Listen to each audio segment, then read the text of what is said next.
네, 안녕하세요. 자, 오늘 강의 시작하겠습니다. 선생님이 약간 감기 기운이 있어서 코맹맹이 소리가 날 수 있어요. 그래도 공부하는 데는 별로 지장이 없으니까. 참, 그리고 여민이와 도연이가 오늘은 꼭 강의를 듣길 바라면서 강의를 시작하도록 하겠습니다. 교과서는 46쪽 그리고 47쪽을 펴주세요. 자, 우리 오늘 공부할 문제는 바로 비례식의 성질입니다. 자, 우리 비례식이 무엇인지는 저번 시간에 배웠어요. 그렇죠? 비례식이라는 것은 예를 들어서 2대 3은 4대 6이다와 같이 비의 값이 같은 두 개의 비가 등호로 연결된 이런 식을 바로 비례식이라고 했습니다. 이런 비례식은 어떤 성질을 가지고 있을까요? 자, 오늘 공부하기 전에 선생님이 미리 이 성질을, 답을 알려주겠습니다. 자, 바로 답은 이것입니다. 우리 교과서 46쪽 맨 아래쪽에도 있습니다.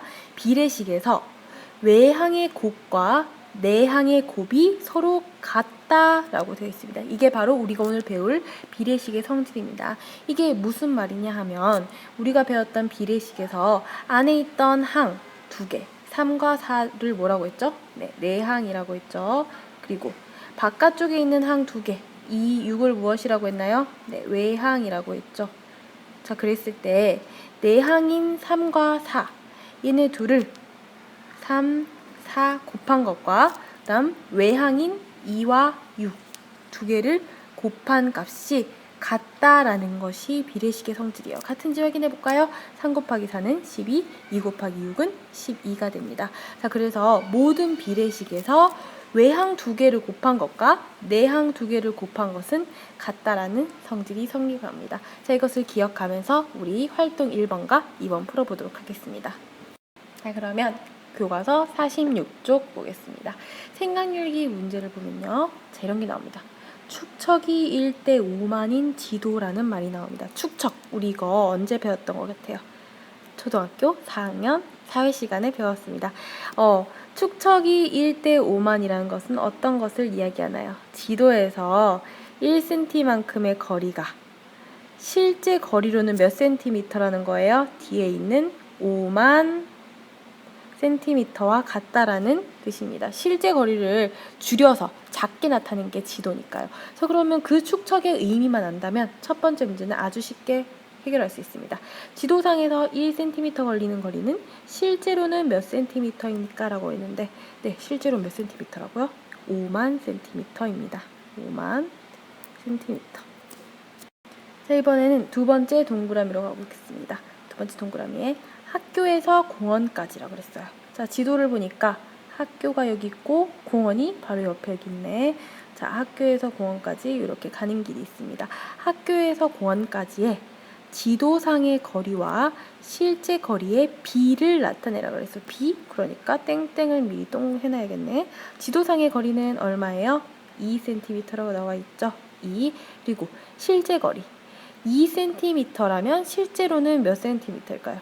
1cm일 때 5만이니까 2cm는 1cm가 한 개 더 있는 거잖아요. 그쵸? 그럼 5만이 한 개 더 있는 거니까 5만이 두 개 있으면 얼마? 10만이죠. 10만. 하나, 둘, 셋, 넷. 자, 그래서 2cm는 실제로는 10만 cm라고 할 수 있어요. 이것을 비로 나타내면 2대 10만이라고 할 수 있습니다. 자, 이번엔 세 번째 문제, 세 번째 동그라미 가겠습니다. 학교에서 공원까지의 실제 거리와 축척을 이용해서 비례식을 만들어 보세요. 비례식을 만들어 버렸어. 비례식 그러면은 비가 두 개가 나올 거고, 그리고 이 비가 같다라고 나오겠네요. 자, 그러면 실제 거리와 축척을 이용해서라고 했는데, 축척 바로 나와 있죠. 축척은 얼마예요? 문제도 나와 있듯이 1대 5만입니다. 그 다음 학교에서 공원까지의 비는 얼마인가요? 2대 10만. 자, 비례식을 만들면 이렇게 되겠네요. 1대 5만은 2대 10만과 같다.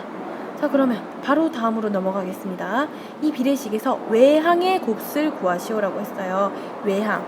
외항은 바깥쪽에 있는 항이니까 1과 10만이죠. 그러면 1에다가 10만을 곱하면 얼마가 되죠? 네, 10만이 되죠. 자, 이번에는 밑에 내항의 곱을 구해보세요 라고 했어요. 내항이라면 안에 있는 두 개의 항이니까 5만과 2가 되겠죠. 이번에는 5만 곱하기 2를 해보겠습니다. 5만 곱하기 했더니 얘도 10만이 나왔어요. 내항 또 2개를 곱했더니 10만이 나오고 외항 또 2개를 곱했더니 10만이 나왔어요. 자, 그래서 우리 마지막으로 외항의 곱과 내항의 곱을 비교해보니까 둘 다 10만이 나왔네? 무엇을 알 수 있어요? 우리 아까 얘기했던 거.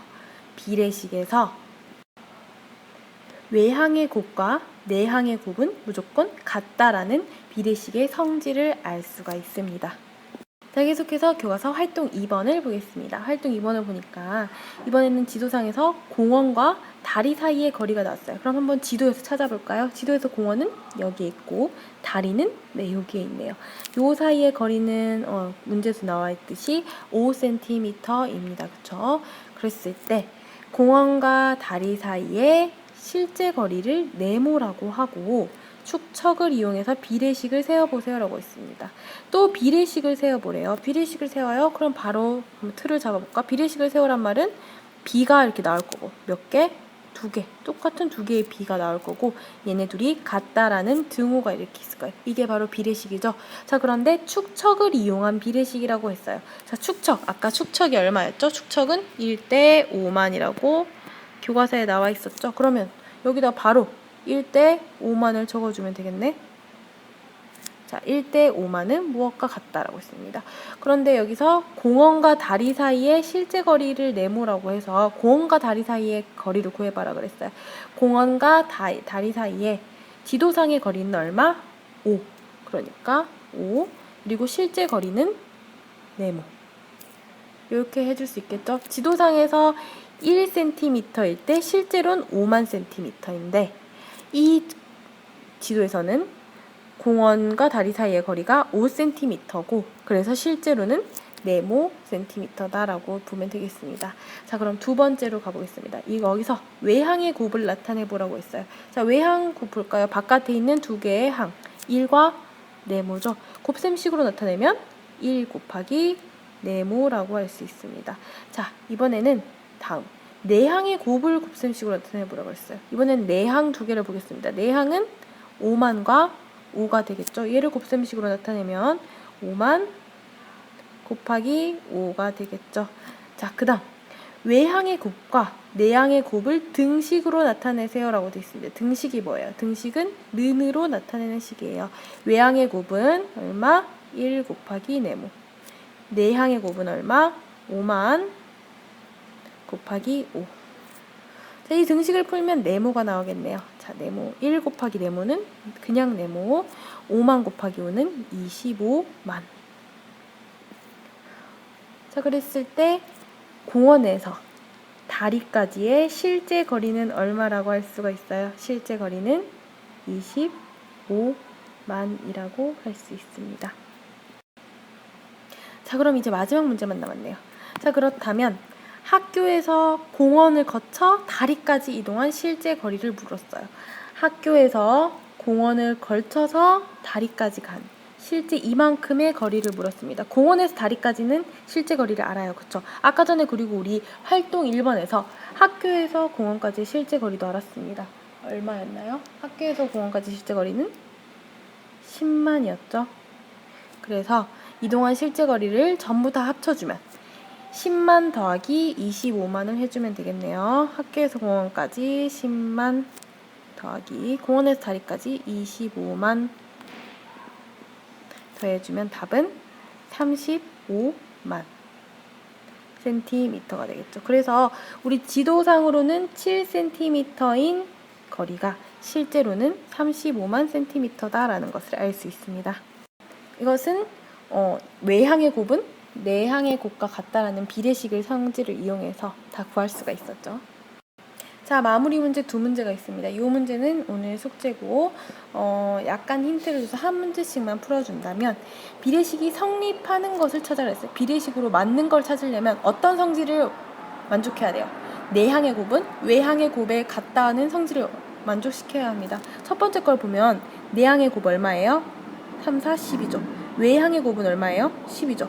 외항의 곱과 내항의 곱이 같지 않죠. 그럼 얘는 비례식이 아닌 거예요. 잘못된 비례식인 거예요. 이런 것은 빼고 성립하는 것만 찾아서 동그라미를 하면 되겠고요. 2번 같은 경우에도 내항의 곱과 외항의 곱이 같은 그런 성질을 이용해서 5 곱하기 16 하면 80이 됩니다.